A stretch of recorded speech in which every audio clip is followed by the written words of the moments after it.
What's up, YouTube?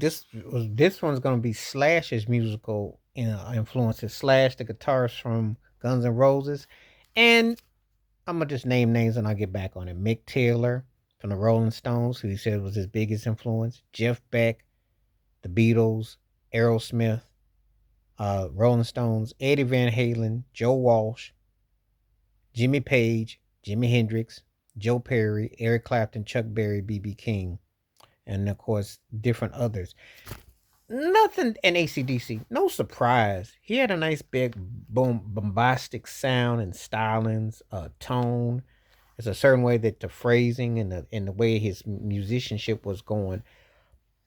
When I hear Slash play, there was nothing that I would say that I heard that I was surprised or shocked by. It loans itself to all that.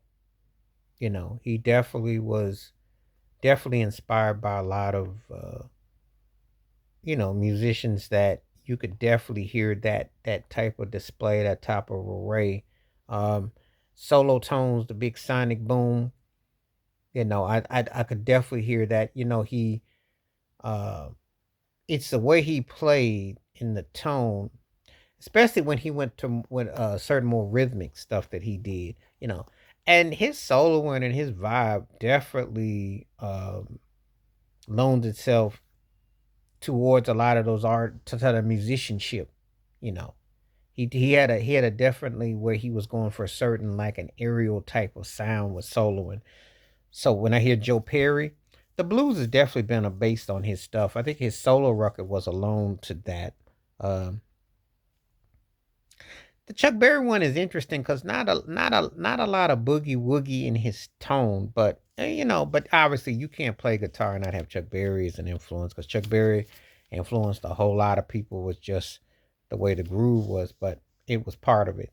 Um, BB King, the simplicity of BB King, I'd have to hear Slash do something that kind of loaned me towards that, but again, his approach to soloing and tone, there are certain runs that he does that they're not as heavy handed, but yet they are effective. And that's one of the things. Obviously, the Eddie Van Halen part is there, the Jeff Beck rhythm. So ACDC's obviously an influence there. But he said Mick Taylor from the Stones, the early Stone stuff. So there's things that I can definitely hear. There are things I definitely hear. Um, I think that it loans itself to that. I think that he, you know, um, musicianship, territorial. I could definitely hear that. So, Slash is a very interesting musician because obviously from stuff he did with Guns N' Roses, and then he played with Lenny Kravitz, and he played with Michael Jackson. So it's a tone and a feel and he played with Blackstreet. He did. So you can definitely with his solos. That's one thing that stood out with Slash. So I think that when you listen to Slash musically, it's an interesting hybrid of a different stylings. And then of course when you heard his solo record, which was different, but a lot of those influences all kind of make sense though. I mean, especially the Joe Perry approach. I definitely sense that. I definitely sense that. I definitely pick up the tone, and then they mentioned Joe Walsh too, so that's interesting influence for it for the way he plays too. But anyway, let me know what you think.